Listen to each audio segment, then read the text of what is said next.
Guys, what's up everybody? How are you doing? Hoping you are doing well. Welcome back to my vlog and thank you for joining me. I'm Agnes Ndunge. In case you're joining me for the first time, welcome sana, and please subscribe. If this is not your first time to join me, don't forget to hit that notification bell so that you can always get my notifications in case I upload a new video. So guys, I understand I've not been around for a week now. I really missed you. I really missed my gang. I really missed my subscribers. But right now I'm back with something very amazing for you guys, because the week was actually a long week with many activities going on, and that's why I was not able to come up with a video for you. But today I got you. So guess what? Today we're gonna be talking about something very common. Sijui ni bulky, I don't know whether to call it ambiguous topic. Yeah, so today we're gonna be talking about red flags. Red flags. Yeah, what is red flags? The warnings or the address that you're not going far in that relationship you are in. So that's our topic for today. If you new, just subscribe please, because nowadays I've been getting a lot of views and the number of views don't match the number of subscribers. So I wonder, so if you're viewing my video and not subscribing, please, I beg you, just take your moment, take that 1 second and subscribe to my YouTube channel, and I will appreciate that in a great way.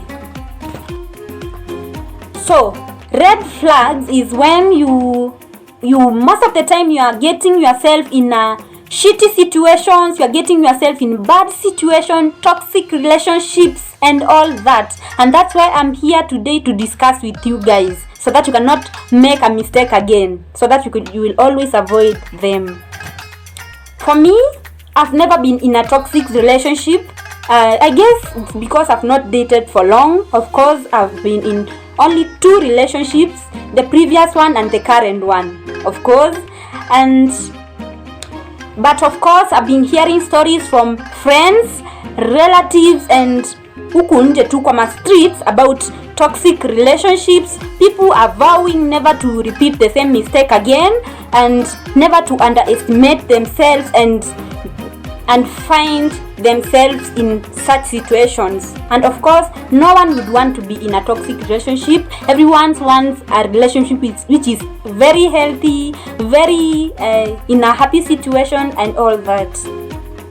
So I'll be discussing 8 main points which you are supposed to be looking out for in a relationship when you meet the guy or you meet the woman in the first 3 months. Yeah, that period mkiendelea na kujuana. I know no one is perfect. I'm not perfect. You're not perfect. Everyone got his or her own red flags. Of course, naeza jiona niko perfect, but when I meet someone, when I meet a guy or when I meet a partner, definitely kuna kitu ata look out na ata find out na itakuwa kama red flag to him. So no one is perfect, because we tumelelewa in different backgrounds. Everyone has his or her own perspective. Everyone got his own routine, perspectives, principles, you know. Tumelelewa kwa different worlds. Everybody unajua.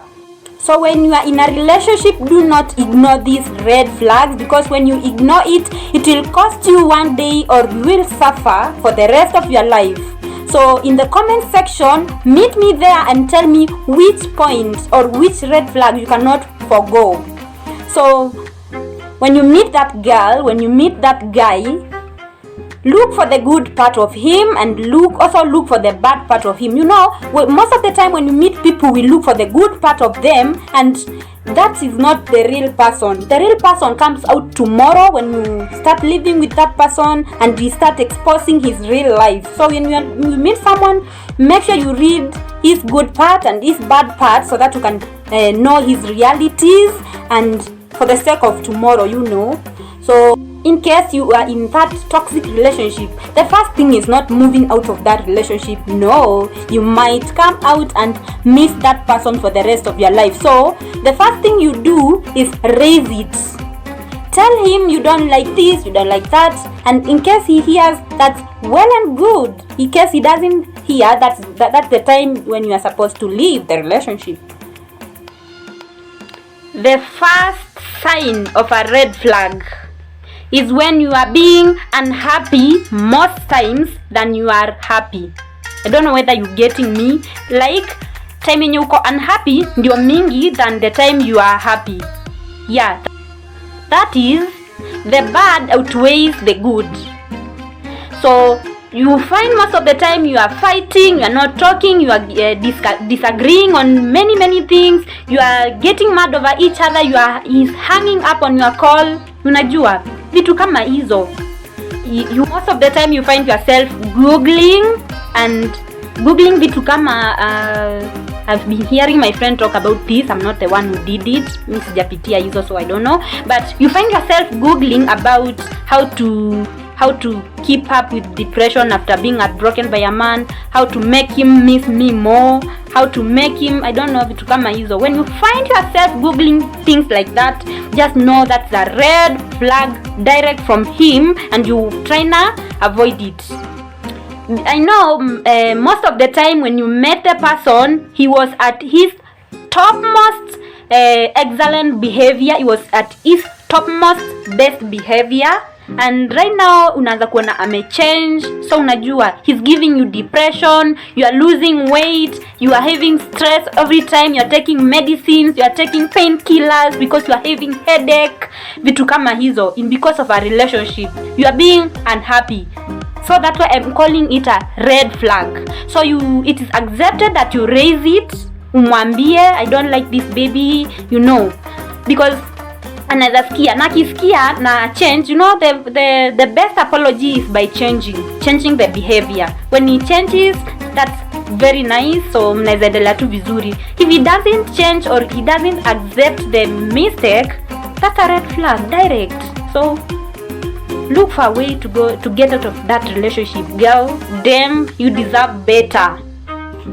The first time when huyo mtu anakukosea, whether ni girl ama ni boy ndo amekukosea, it's on them. As in, inaweza kuwa by mistake, unajua kukosea because you are not perfect, of course.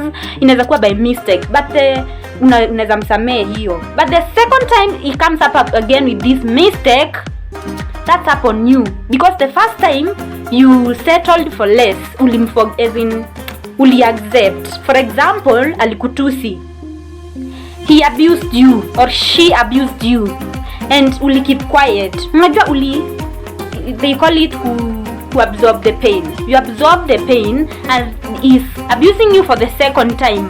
That's very unacceptable, because you lowered yourself and you took it by yourself.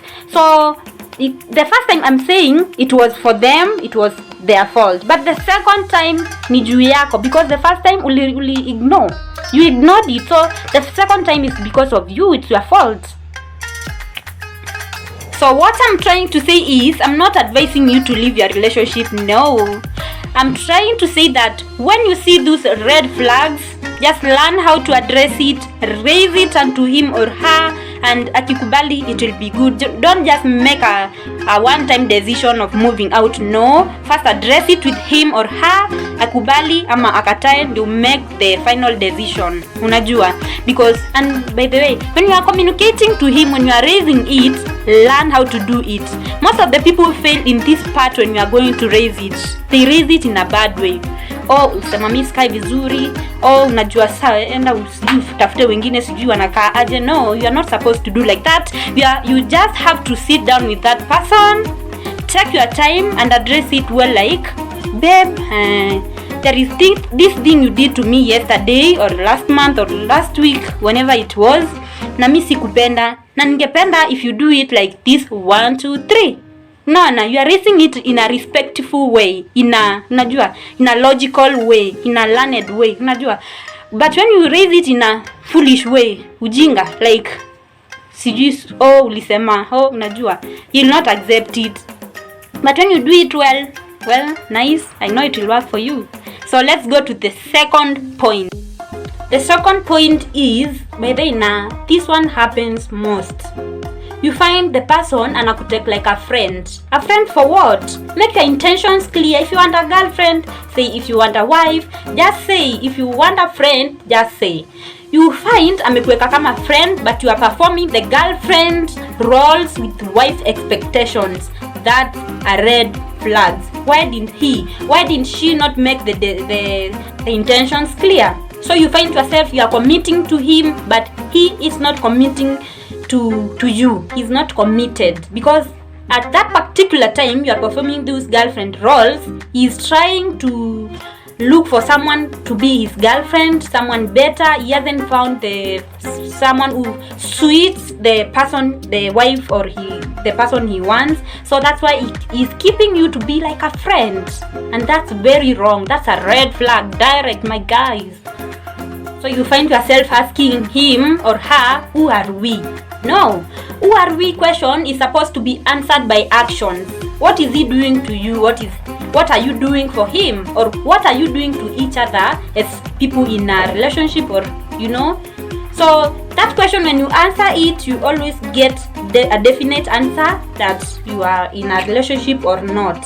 So this is when most of the time unapata anasema, I'm trying to figure out my life, I'm trying to focus on my life, decide what I want. Unajua hiyo time he's not committed to you, anakupea very very funny excuses, na hiyo ni very wrong. Unasikianga, oh by the way, ni kama by the in my past relationship you find anasema, I'm trying to focus on my school, I'm trying to focus on my career. Oh my god, if you are doing that, let me go.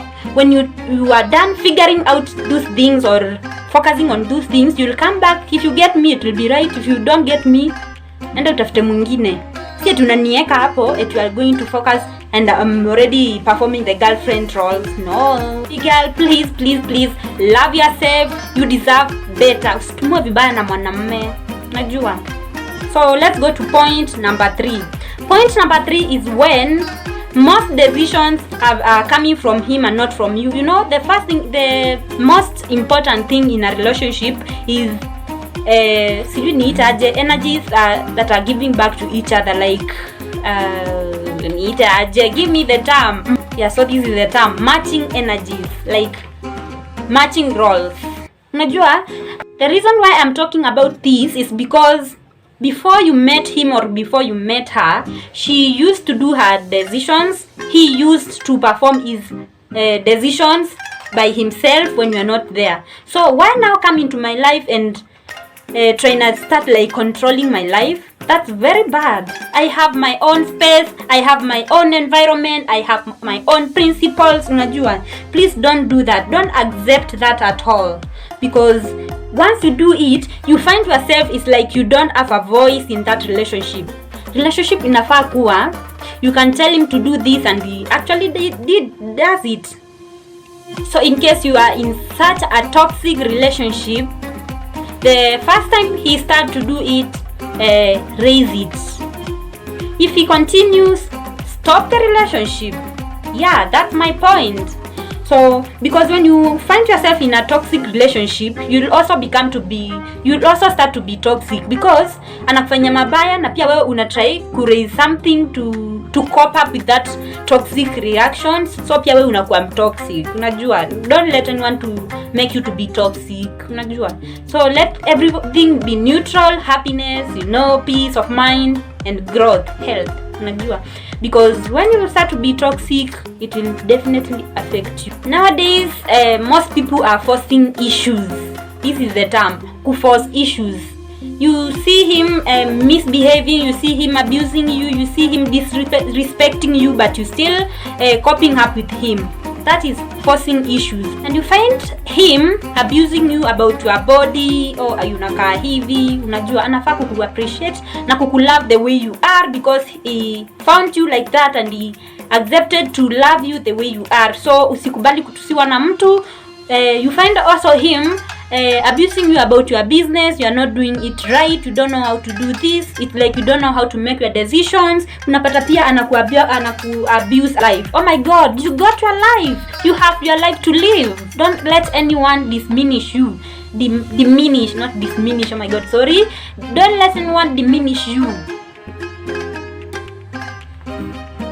The next point, sijui ni ya 4 ama ni ya 5. The next point is cheating. This one is not even a red flag. This is a deal breaker. Direct to the point. No forgiveness, no nothing, just going out of that relationship.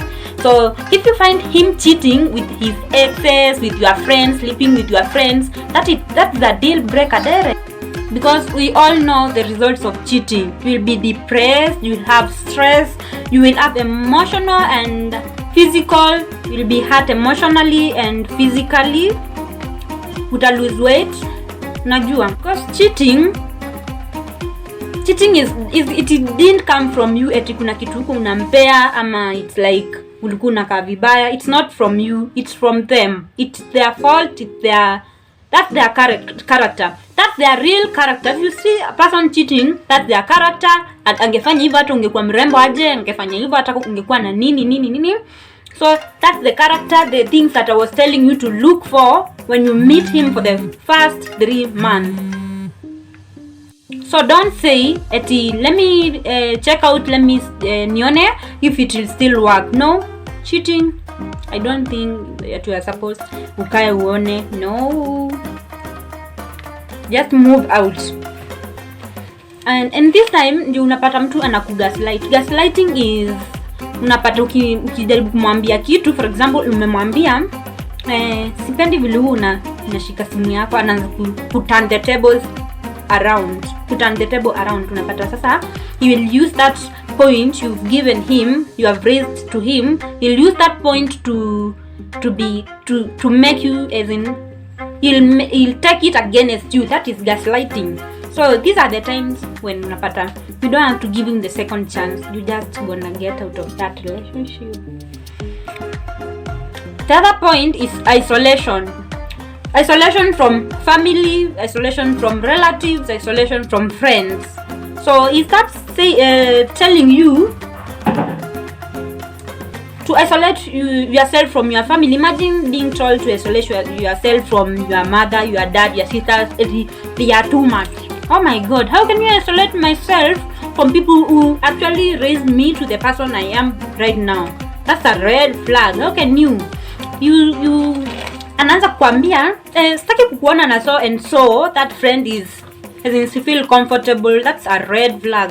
Sidhani kama anafaa kuku isolate like that. But if the friends are bad, and I insist, if the friends are bad, he has the right to tell you jiepushe na hao friends zako. He has the right to cut them off from you if they have a bad behavior and he loves you and he don't wanna see you making, as in being guided to the wrong path. That's acceptable. But if they are good na hataki kukuwa na mabeshe zako na ku-isolate, hiyo ndio mbaya.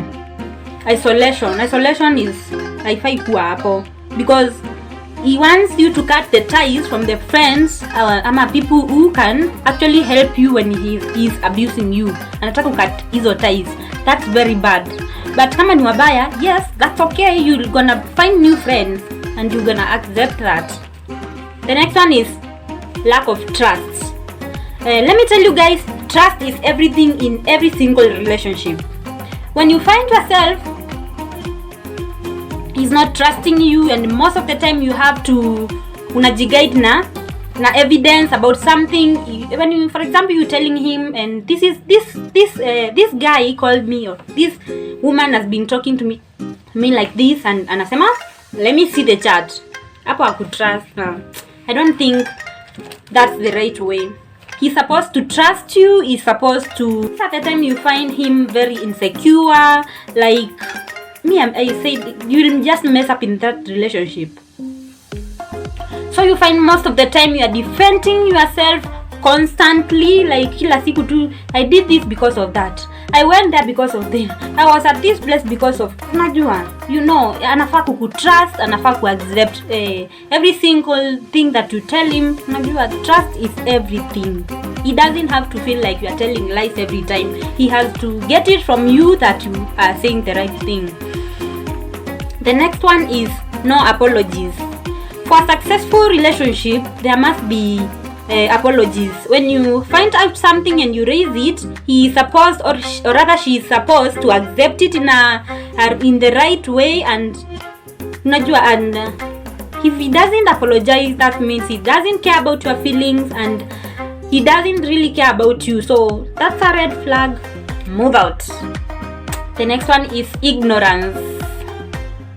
Ignorance comes in when God created us in a unique way.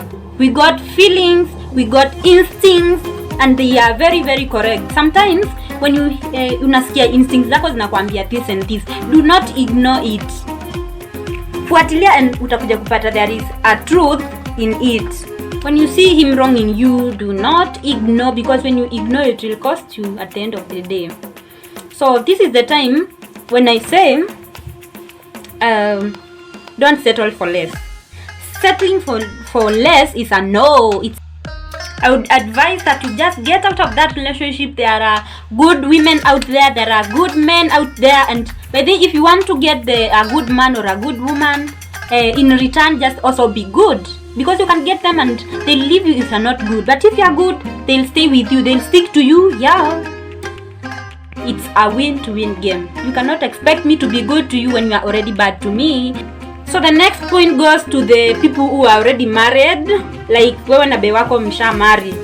So ni vile sitaki kumake hii video ikuwe long, I didn't want it to be so long. So the last point is for the married people, and you are feeling like the marriage is abusive. Oh no, don't stay in that marriage because he's providing for you, he's providing for your kids. No, you got your earns, you can get a job, you can get employed, you can start a business to provide for your kids. Usistay kwa eti una accept you will be beaten, you be abused, you be disrespected because he's taking care of your kids. No, madam, just get out of that relationship. You deserve better, you have your own life to live. Usikufie kwa hiyo relationship, unajua so yako sijui inakaa aje. You are in abusive marriage. No, just step out. Anafaa kuwa like, unajua relationship inafaa kuwa na nini? Inafaa kuwa na happiness, inafaa kuwa na peace, inafaa kuwa na love, unajua. But that marriage is not worth it. You can actually seek assistance, you can actually seek support from friends. They will actually help you. Hakuna friend atataka kukuona unasafa na wako nayo na akupei. Unajua kuna wale watu tu wa, of course kuna wenye watakunyima, but most people will help you. Utashinda kulea hao watoto in case you seek assistance from friends. So yeah, I think my points are done. They are 8 or 9. And to wrap up this video, I'm just going to give the key, the most important things in a relationship, that is equal energies, love, peace of mind, equal energies towards something. Unajua, you're working towards the same goal. The same goal, like achieving something achieving the same goal, like achieving something in life, being very successful, and having the how do I call it? Maintaining happiness. That's all. So I'm done with this video. Thank you for watching. Thank you very, very much. Let's meet in the next video. For my people, let's meet in the comment section down below. I love you so much. Thank you for watching. Bye bye. It's yours here, Madam Eating. A baby girl here. So bye. Miss you.